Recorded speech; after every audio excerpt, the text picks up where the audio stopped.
Paolo Pillonca, chi in Silanus che ha sempre trafficato, che tenia due amigos corales, che poi sono due poeti armannos, Sabbiata de Francisco Mura e de Maria Masala, ha lasciato un meta a questa idda, che nos ha lasciato sa dommo in noi come semus, sa dommo de sa poesia cantata.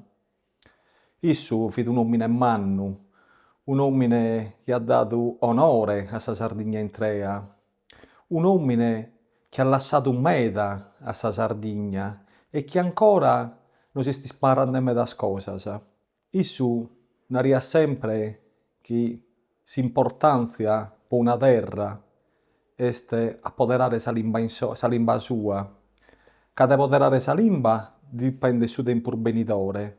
E noi, per seguire a rendere onore, dobbiamo imparare sa limba a sus chi sun beninde, che la dobbiamo fare entrare in scuola. Dobbiamo fare in modo che in scuola imparen sa limba sarda, che in scuola imparen cussa che è sa cultura sarda, cussa che è s'identità nostra.